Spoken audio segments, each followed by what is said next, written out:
is 6:30, so I will call the work session of the mayor and council for the city of Snellville, Georgia for Monday, June 12th, 2023 to order.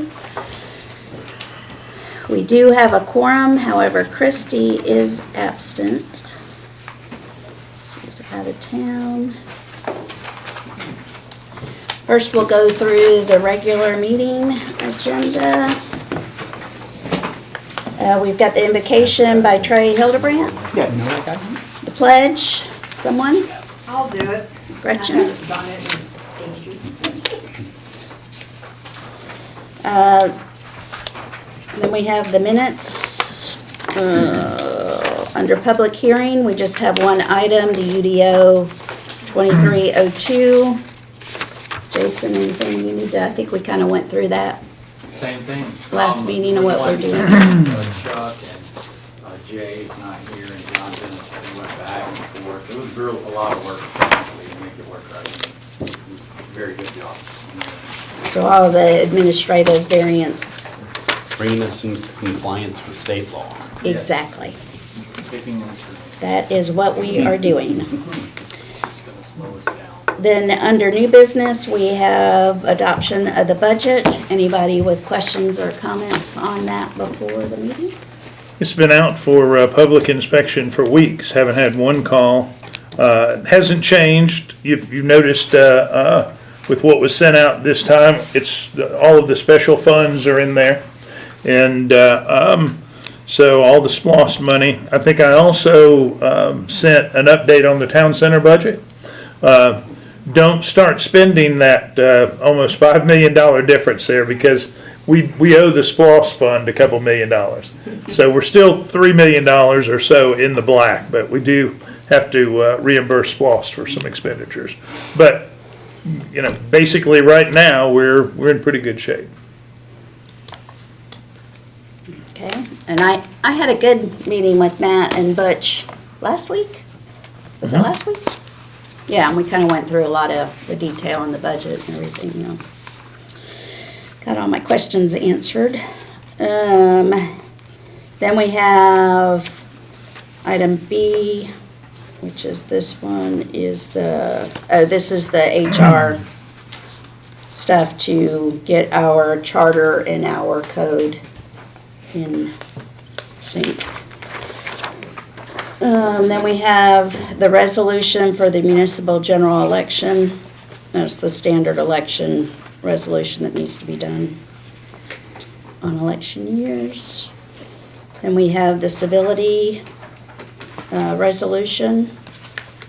Dave had submitted a little bit of extra verbiage for one of them. Anybody have any questions or comments?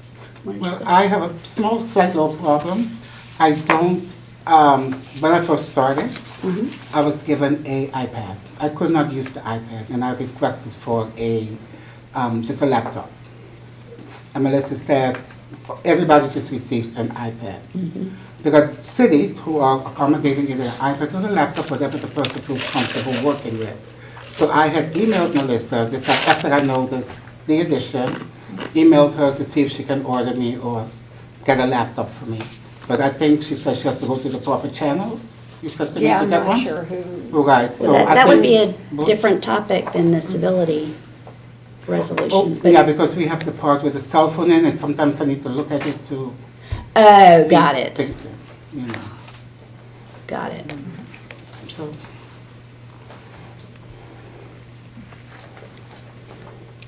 so. Well, we can talk about the laptop or iPad. I know since I've been on council, I mean, it took us a lot just to get the iPad, but that was the only thing that was offered, was an iPad to be able to allow, because we were going to the scan documents and everything, but I don't even use a city iPad. I use my personal one. Do too. Yeah, I didn't like to have to carry two things around. I just don't want to use my personal for city stuff. Yeah. But anything else on the civility resolution? And then the consideration and action on notice to proceed to Smithville. for construction of the hall. You want to kind of explain what we're doing here? This is just a notice to proceed to keep the process going with Smithville. That starts the clock ticking on their contract time. I'm gonna have a phone call tomorrow. We've got a couple of changes to make in the contract, but they aren't gonna start construction until mid or end July. So we have to have the contract in place by then. We just wanted to keep the process going. This puts their subs on notice. They can tie them down. They've got a notice to proceed. Basically, it's saying, Smithville, you're gonna build this building. Y'all probably have, Todd, I think the mayor has a couple of changes in the plans that they've seen. We'll forward those on and we'll get a response from Smithville. But from what I've heard you guys talk about so far, I don't think there's gonna be a problem with that. But it's important to make this commitment and start this process now, if we're gonna open this thing next spring. So, I hope, that you would do that. You got the budget. There is, obviously, we added 4,000 square feet to the building. It's a little more expensive than where we were, but on a per square foot, basis, it's actually less per square foot. There are several changes in there. I think Todd asked about why are there 7 grease traps instead of 1? Well, we had 1 tenant before. We potentially have 3 now, but the simple answer is to meet the county's requirements, you have to have so many grease traps per seats. We had to guess on the number of seats in the maximum of 3 restaurants. If that doesn't happen, we can probably reduce those grease traps. So that's, there were, like I said, some changes. When we approved the redesign of the building, we knew we were going to change the cost of the building and how it was laid out. So it's just, I'm just asking for your approval on this NTP. Give me input on anything you want to in the design, and we'll work through that. But this definitely gets the process, keeps the process moving. So that's why I'm asking for your approval there. And we had a meeting last week with Smithville and Casto, and basically this came out of it, plus the importance of getting the contract put in place. Okay. Then we have item F, phase 1 of the traffic calming proposal by Collaborative Infrastructure. We went ahead and put this on the work session in the agenda because this contract had been passed out to everybody, I think over a month ago, for us to review. So just so that we could get this moving as well. This phase 1 of the project really is just all the public outreach. It'll help have some better conceptual drawings done, locations and that kind of thing, so that we could go out and meet with some of the neighborhoods and see what kind of response that we're going to get. Okay, You recall the cost of phase 1? 42,000. 42,000. Hasn't changed. He's No, learned. 42. He's learned from the sidewalk project that he has to spend a lot of time with citizens. And Matt has learned he has to spend a lot of time with citizens if you're going to get, and that's just easements.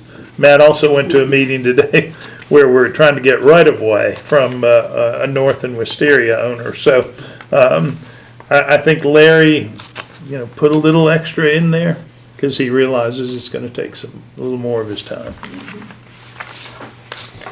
And then all the rest of it is just reappointments to the boards and commissions. And that's it for the regular meeting. Any correspondence, Butch? No, ma'am. I just got an email from Tom Branch. He was a fireman. He's now with Gwinnett Newton Rockdale Public Health as the opioid surveillance and prevention specialist. He emailed asking him and Dr. Arona are touring around the county talking about the opioid epidemic and ways to help educate people about it. And so he's looking for any kind of groups, civic groups. I told him I would refer them on to Kelly McAloon for Commerce Club and Rotary Club. If you all know of other groups that might, maybe a group from the school or something that might want to have them come speak to them. I also emailed him too about us just hosting a meeting here at City Hall one evening. He said anybody that comes, they show a little video too on how to use Narcan, and they give some Narcan out to everyone who's there. So just wanted to let y'all know about that. I'll forward the email out so you've got his contact information. And then I wanted to just also mention a couple things. I kept meaning to do an email and I forgot, so let me just tell you. Last week I was interviewed by Georgia Trend. It looks like Snellville is going to make it again into Georgia Trend in the September Gwinnett County Economic Development issue. We were in there last year and I think the year before, so this will be a three-peat for us being in Georgia Trend, so I'm real excited about that. Also, there's a publication called Business View. Butch was interviewed for them. When did we say that happened? It's probably 3 years ago. Yeah, 2019 or 2020. But Business View is a digital publication that does a lot with economic development, what's happening in cities. They are working with GMA and ACCG to do a promotion for the state of Georgia, that Georgia is open for business. And so they were interviewing different cities, so we were selected to be one of the highlight cities. They're doing 2 or 3 counties and like 7 or 8 cities. So we're gonna be interviewed by them. We gotta get a date set. I don't think What's that? we need to get a date set for that Okay, interview. we met today and we've got a whole list of bullet points for you. Okay, So review that and then we'll set a date with them. You said next week. yeah, next week, Okay. I need to respond back to him with a Okay. date. So we've got that going too, so I think that'll be all good. What is AC, what did you say, AC? It's the Association for County Commissions. Okay, GMA for counties. GMA for counties, okay. Yep. ACCG, what's the G County Commissioners in Georgia. in Georgia? There you go. Okay, City Attorney's report? We had a successful QOL court on Thursday. Let's see, Texas Roadhouse paid $2,000 in fines. Big Lots has paid their fines. We had 2 quick trials that people just didn't want to agree, and the judge found both of them guilty. So it was a very successful QOL day. And then liquor store applications were due on the 5th, so we've had all those turned in. Staff is reviewing those applications now, and then the ones that are selected as being complete, those will then go into the lottery when they hold the lottery. So I've had lots of, leading up to that, we had lots of calls coming in and answered them as best we could. Yeah, I've just got an email from somebody asking for, when will they hear, when's the lottery, can they be present? I'll just forward that on to you. I'll take care of it. Because you all don't need to be involved in that In the process, in that part of the yes. process. There's no reason for you all to, and it keeps you all out of the hot Out of seat. trouble. Yeah. We have a maximum of 45 days, but I don't think it'll take that long. So. Okay, discussion items, projects? Projects in the town center. Hodges and Hicks is still working on their punch list for the hardscape in the areas. They're getting closer. Ed Castro has begun maintenance review. We have a meeting next week. They're the company that will do all of the landscape maintenance, grass, plants, everything. We obviously have identified some shrubbery and trees that are not going to make it, that they're going to have to replace. Our goal is to get that fence up as soon as possible. There's a couple little places that they've got to work on there. We have had, it seems like every apartment dweller has an animal, has a dog.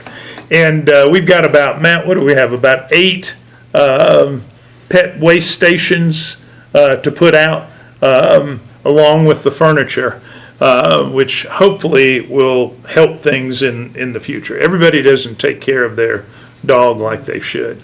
But hopefully, by the time after the meeting next week, I'll give you an update on the estimate of when we can get that fence up. I mentioned the furniture, all of the furniture is in. The vendor who will put it together and place it came today and reviewed everything over at Public Works. So we'll soon have a proposal there. There's also furniture. We had a conversation with Thrive folks today. Their furniture should be in by the end of June. They are, based on that conversation, I would say Thrive is looking to be in that building mid-July, from what we talked about with them. And AT&T, I do not have a total update yet, but AT&T is setting a date for hardwiring the kiosks. So we can they'll be fully operational. So a lot of kind of last minute things going on, a lot of first minute things with the market. We know for sure that that one restaurant is under lease on Oak Street, and those plans, I think, are almost approved and ready to be submitted. And then the second restaurant there is very close. Sidewalk improvements, we've got over 6 out of 10 easements on Skyland. The bids are going to be opened on June 19th, next week. So we'll have an idea when we go to Savannah of where those bids, hopefully they've come in with corresponding to our budget numbers. Recycling center, it's unbelievable. Every time I go over there are 6 or 8 people unloading stuff. And I've been over there a lot with all these moving boxes. So, and talking to those people, they're dedicated. I mean, they are, and most of the people I talk to are from Snellville. It was a lot of Grayson folks, but when our recycling program changed, it really incentivized a lot of local people. And like Chuck said, we continue to work on ongoing issues when it comes to quality of life. The Jacobs contract for review later this week, we actually just received it this evening. I think, Jason, didn't we get it in? We had it yet Yep. this afternoon. Okay. And I'm not sure it's been totally reviewed. You're good with it? We've already, Okay. it's All good to right. go. So that process will be able to start pretty quickly, and I hope we can stay on the schedule we talked about. The Rosebud 78 application has also been submitted, so that's under staff review. Package sales implementation, 9 applications received. Had a good meeting before the 5:30 meeting today with Chuck and Jay, and I think it will be. We'll get back to you as quickly as we can. Once more, I guess we talked to Lisa last week, talked to Barbara a little bit about recreation center visits. We think we can have one on a weekday, not necessarily a Friday, in Gwinnett, if we could get everybody together, maybe with in a little less traffic time, and go to George Pierce and look at their facility there. But if we're going to look at places that are out of town, and a lot of architectural engineering companies are very interested in that project, and they are submitting information on projects that they've done recently. They're kind of answering the first couple questions in an RFQ. So we're going to sift through those and come up with the best 2 or 3 to visit, but it is going to take a day to do that. So Barbara asked that we just set a date. We had talked about the end of July. We will set that date, and hopefully it will correspond with everybody. When do you head back to school, Solange? Before, I think, or something. It's early. If you'll just let me know, Yeah, I will. so we can catch you and Christie before that. Okay. The wall construction is moving quickly at Briscoe. Dickerson is doing a great job. The maintenance facility is in progress. We've got a couple of issues that we're working through with the contractor there. North and Wisteria had another meeting with a property owner today. Hopefully, we can start closing those deals. We've had several conversations. And I think there will have to be some negotiation on price, but I think we're gonna be very, very close. And then, of course, the phase one on the traffic calming is on the agenda for approval tonight. One question, Butch. You mentioned the Jacobs contract. We don't have another meeting until July 10th. And are we gonna be okay, or do we need to? I mean, We can adopt it tonight, it's a limit of 100,000, I mean, yeah, it's a cap. yeah, it's all in, keep under, Can add it to the agenda. Been reviewed yeah, it's legally. good. I mean, Let's get it done so we can. that allows. That's why them I to go missed in that and part of the set- work session last time. What was the schedule gonna be to get that started? I mean, pretty much right after we sign the contract, they're gonna go to work setting it up, and we should be having the first stakeholder meetings within the first couple weeks or so. It's pretty aggressive schedule, gives July. us a lot of time to set it up, and then gives us 3 months at the end before February, a little buffer to, you know, Make get sure we it get it across right. the finish line, but it was a pretty good schedule, and a lot of the stuff that we've already done. For the previous comp plan, as far as the data mining and stuff, we don't have to go back and do that, so the process should be expedited and more focused on really what you guys want to focus on, kind of readoption of the character areas and then these new developmental nodes we're looking at. Okay. So is that new business item L? For the whole life. Yeah. I mean, is everybody okay with that? Yeah, I think it's a JKL, that would be L. And that's just to authorize the mayor to sign the contract with? Jacobs Engineering. Yeah, at $1 million, not $1 million, sorry. 100,000. $100,000. Okay. Do I need to write, or has everybody got that? Got it. Okay. You got it, okay.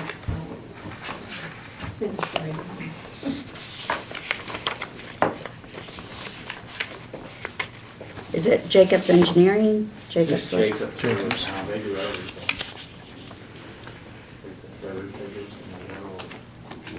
massive.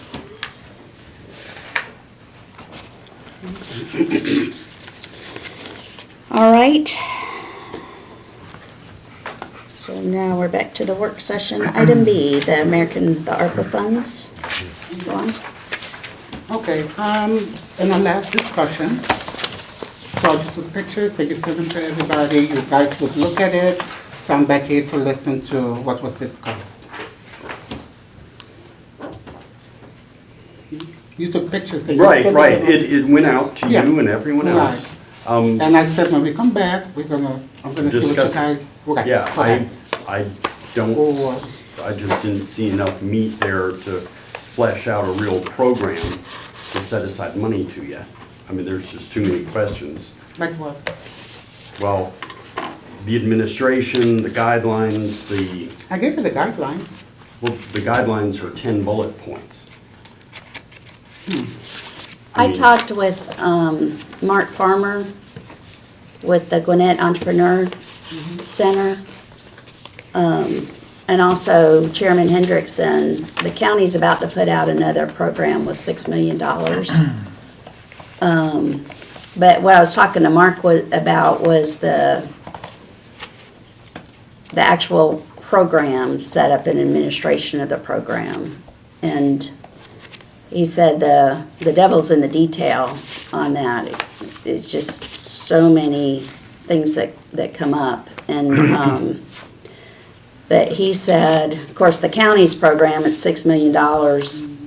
They've got a vendor that's gonna do everything. They'll do the website, the application, the qualification process, the actual distributing of the funds and everything. That contract's for $500,000. But he said that Norcross had done a program for the city.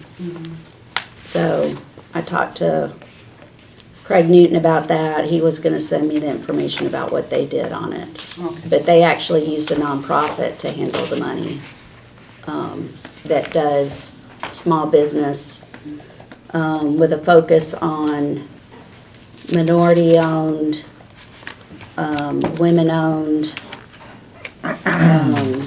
BIPOC, Hispanic, was more of their, they work with, it sounded like most anybody, but they really target those underserved communities.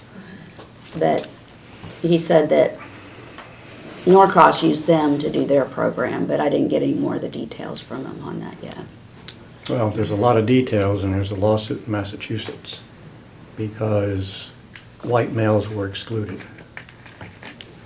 We're not talking about males, Specifically. females, though, we're talking about just businesses, small businesses. Yeah, I'm just saying that's the group that, Yeah, but I'm that's what saying the, that's, I don't think Norcross targeted that. Right. I think their program was different. just They have to be just used careful. ACE that handled the funds for them and did all of the work for it. Okay, so you're saying you're not approving it, right? Like you're, Well, my opinion, I mean, this is my thought, I'm not inclined, I think it's a great and noble idea, to be able to help support small business, but I'm personally not willing to reallocate the money we had budgeted to the youth community center and the community center at the park away from that to hand out to individual. right, but you have Businesses. millions of dollars though. It was only 500,000 that I And asked to a park allocate building's for the gonna cost business. us millions of dollars. And if we Did I- start chipping away at different, Did you I know, small understand amounts. correctly that Gwinnett County already has this program, yes. correct? And I think they are accepting applications Mm-hmm. through December 16th. And they're about to put out, in another 8 weeks, they're about to put out a new program. That's why, I mean, and businesses can get more through Gwinnett County, Mm-hmm. I believe, than they Yeah, but- could the $500. Right, but sometimes by the time they get there, the money is done. And that's why I was asking specifically for the $500 in our, 500,000 in our city to help our businesses, Well, so our businesses can thrive. and I know that the Okay. program in Norcross, they set aside, I don't remember what the amount was, but they only gave away approximately 30% of the funds that they set aside because the requirements, having to turn in your tax documents and everything else. And that was for, to get $10,000 or $15,000. Last week, our speaker at the Commerce Club, Benny. Staroma. Staroma, thank you, was, I asked him specifically what he was seeing as far as businesses coming into the center up in, at UGA and how, if they were still seeing businesses that were impacted from the COVID issues, and he said, no, we haven't in the last, he said it's probably been 14 months since they had anybody who had COVID-related issues with their business. It is, They're not still businesses, don't thought. I'm sorry. Well, You're they- going to Athens where the high-class people are. no, people No, they from go all over the Here. state. They're all over the Yeah. state. go know, there, so- and the, if we were, right now, we have security issues at our schools, we have security issues at our park that are gonna have to be addressed. And if we are going to divert funds from ARPA that we had set aside 2 years ago, for the various projects, if we're gonna divert that money, I personally would rather it go to the safety of our children and the safety of our citizens at the park than to, I am a small business owner. I've been in business for a number of years, and $500 isn't going to be enough to impact. You want me to ask for It more is. money then? Can we allocate more money? If you're saying $500 is in the month? I'm just saying, as is, the program, I don't think supports diverting the money from the programs that we've already set up. in my opinion. I'm only one opinion. And if you'd like to look at the other programs that are out there, the one that I believe either Conyers or Covington did, or the one that Norcross did, and see what was involved in that. And if you think that's beneficial, then get that information together, bring it back, rather than 10 bullet points. And I really don't think $500 is going to get people. I can ask for more if you want me to. Well, it's. I'm but just it's- listening to it's- what you say. It's not money you're asking for, it's money for businesses. Correct. So that's what I'm saying, I can ask So- for more for them, Well, right? Because if you're saying it's not enough, then, well, and if you would have brought this up when we were deciding what to do with the ARPA funds 2 years ago at our last and that's, 2 or 3 yeah. work retreats, I think you probably would have had pretty good support from all of mayor and council. It just seems that in an election year, all of a sudden, we're gonna have a program to give out a little bit of money to. Oh, no, well, businesses. that's not to do with election year. Well, This is but- just to do with. I know, businesses but that's who the are way the suffering. citizens are gonna look at it. No, they're not looking at it like that, So some of them I spoke don't to wanna me. take up any more of council's time. So I guess one of you gonna have to go on the dais and let the citizens know, let the businesses know that you don't wanna give them any money? I mean, I don't think that's my job to decide. okay, so then I'll just let them know that the answer is no. No, the answer is go to the county that has more money to give, has a program in place. Well, but, or the answer is to figure out how the program is actually gonna work. Is the $8,700, $17 an hour employee that you propose to hire, is that really adequate for handling the application? Seeing what Norcross did, seeing what the other cities that did, were they successful, did they handle? And then come back with more information to convince those of us who aren't agreeable to it and convince us. But right now, I'm not convinced that that's the best use of the city's ARPA money, is to pass it out to small businesses in the manner that you're proposing. That's all. But that's my view. Todd gave you his view. You've got 3 other council members. Well, I just would prefer to see them go to the county where there's a program established and we know that there's money available, and save our money for the projects that we've already determined that we want to use them for. That go to benefit every The citizen community center of that will, the city. yeah, that will benefit so many of our citizens. With the criteria that you've set out, Solange, do you have any idea how many businesses that'd be? Well, we were looking at about 1,000 businesses. No, do you have anything. any idea, from the criteria you selected, how many businesses under our current licensing would be affected? We won't know until they apply. And you can No, look at the- you set the criteria. Did you not look at how many, did you not ask for our business license rolls for the last 3 years to see how many We will, businesses would? okay, when they apply, we can look at that. Okay, I took it upon myself to ask for a list of business licensees that have had business licenses 2020 through current, that meet the criteria that you laid out. And there's a number of businesses that would qualify under the guidelines as you have it set out. And I would think that if you were gonna bring forth a program to help businesses, you would have done the research and wanna know what that number is also.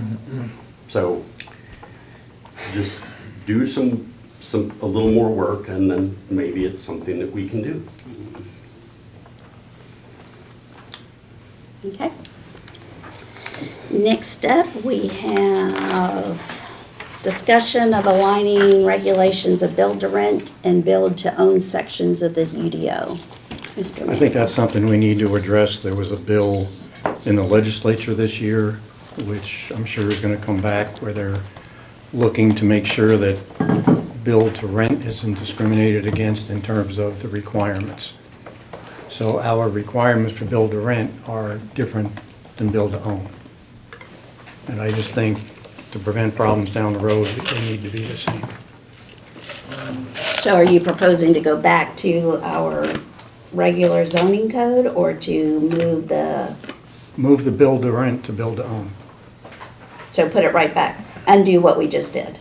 No, Add more to what we did. add more. See, the issue I think you're gonna run into there, couple-fold, is you're gonna over-design potentially your owner occupied, which is gonna lead to the problems you may have in your rental. Secondly, a lot of the stuff we did in the build-to-rent was the management of the common space. And, you know, who's gonna take care of the yards? So you would have to kind of have the HOAs take over that. If they did that, and the HOA fails, then you have no real maintenance responsibility for the individual property owners. So I think you could make the roads bigger, make another parking lot if you wanted to. I don't know what kind of effect that would have, but the management portion of the maintenance responsibilities could not be the same. No, because they're two different situations, but the Right. road is a specific Yeah, and if, issue. You know, why does this road have to be this wide and that road has to be that wide? But I don't agree with you, Dave, on doing that because I think we have rock solid reasons for the differences in our codes for a normal build to own subdivision versus the build to rent, which is specifically addressing rental issues. And that's why, I mean, Todd did all the work, him and Jason did all the work on that, and that's why we approved and changed what we did for build to rent. It wasn't just to make it harder or more expensive or anything else. Oh, I It was understand. to My tackle concern is I to get get where it- Dave's reasons. coming from. We get a year Yeah, I down the mean, road and I they get say, that. you gotta move your build to rent to have the same situation as build to own. So now you're going back to the narrow streets and, Yeah, I mean, honestly, in my opinion, I think the build to rent, I think we'll see some of that here, maybe. But with the land that we have, there's probably just not enough. there's not enough room. And I worry that when we have opportunity to redevelop, if we're changing to those larger roads and everybody's trying to, 30 feet I think is good in most situations except where it's a rental. I wouldn't want to make the roads bigger and then just think more pavement, less green space for the ones your owner occupied is the way to go. That's my opinion, from my perspective. that's why I brought up a discussion, But because I everybody's understand, got. like, the legalities of it. If they're gonna strike it down, I think it's just gonna go away. I don't think you'll just have to revert back to your old section. I And think- then we could go back and look at street widths and physical attributes we can change to kind of make it better. But I think we've learned a lot of what works. Well, we have, but again, the situation is, I don't care whether you're in build to own Right. or build to rent, if you can't get an emergency vehicle down the street, you got a problem. Yeah, and I mean, And that was the basis of it, all the other stuff. Yeah, the streets Yeah, are the- designed to accommodate it, even with street parking, and the laws, they can push those cars out of the way with the fire truck if they Right. want to. But that costs us all money. Why don't we sit down and look at what the setbacks are? Okay. Because that's gonna be the major impact that we're gonna see between the residential, single-family residential and single-family build to rent, is the setbacks that we would really wanna look at. I You're right. understand You're right. not adjusting the streets and Yeah. some of the other stuff, so. Okay. Let's sit down and look at that and then see if it Makes sense. makes sense and then move forward if, Yeah, the home builders aren't gonna want that to stick around long. well, The Association of Home Yeah. Builders, that is a very Yeah. powerful lobbying Right. agency, as we all know. Okay. And then discussion about the phase one of the traffic calming proposal for CSI. That is on the agenda, so we had already discussed that. I don't know if there's any more discussion. I just put it on the work session just to make sure. That's the 3 ones, right? 3 roads, was it 2? Well, he had like 4 different scenarios of Oh. whether we did all of them or some of them or, But this was just the communication phase, initial Public outreach. public outreach part of it. And then item E, recycling extra trash bin. I've had a couple of contacts from folks who, for whatever reason, missed the cutoff date, and I know it had been extended. In marketing, we usually say it takes 3 touches before anybody even notices you. We sent out one letter and we did Facebook, and it may or may not have been in the Snellville spirit. I'm just concerned that there are people out there that need an extra trash can, and the way we currently have things set up, it doesn't give the flexibility to, if you have a life circumstance change, you may not realize that you can contact Public Works. And so I think our program should be, you can prorate the year, pay for the whole thing, non-refundable, and get your extra trash can or your recycling bin. I think it's wise to have them, whether it's Latham or whoever does it, do that, put out new cans once a month on either the first cycle, the second cycle, the third cycle, or fourth cycle, so they're not every week having to put out cans. That way it makes it easy for our supplier to plan. I would ask Craig to do it, but he's mouthing no. He doesn't want to do it under that mask. But that meets, customer service-wise, meets the needs of our citizens and allows them to get into the program no matter When it what is the during the calendar year, is. yeah. And it takes care of the issues that I've heard about. So. But one, like on that email that we got, I think it was today, about, what do I do with all this extra trash? It was like, I was wondering what he was doing with the extra trash before. I was going in the recycle bin. But remind people that the blue bag program is still available. And that's always been our answer to extra trash, was the blue bag. So that second garbage can, to me, isn't a have to, because it's you've got the blue bag opportunity there too. But you want to talk to him about, you talked to Walt with Waste Management on If- whether they would do this? If it's something y'all are interested in, I talked to Craig, I talked to Walt Ritter with Waste Management, I talked to Rick Jarvis. The Loganville is going through this right now, and they're having a big mess because it isn't non-refundable. You've got some people who sign up, drop it in a month, sign up, drop it in 2 months. And so if you give Craig and us a little, get our heads together with Walt and Rick and talk about this and see how we can manage it. Administratively, it depending on how we do it, I think we can make it less of a nightmare. They've been through it for the last 3 months. They're probably turning down 20 people a day who missed the deadline. And we are just applying the guidelines that we came up with in the beginning. Right. Well, And everybody agreed upon, and so we've been consistent in, telling people no. So if we're gonna change and kind of make exceptions, let us talk and see how we can best do that. Okay, but Did you want to say something, Craig? Oh, okay. my point is, if we're having 20 people a day contact us, that means we failed at our job of letting them know the changes and what their options were. Yeah, That's not- I don't know what we could Half have. and half. Some of them said they'll tell you, they received a letter, and they failed Right. to act on calling in to get the card. Okay.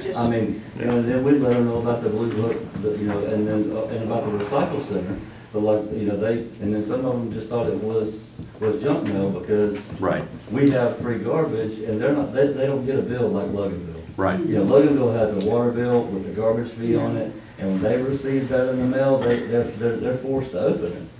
Where ours, it being just Skip forces them though, or, Current Well, residents. that'll teach them. They Yeah. should open their Snellville mail. yeah.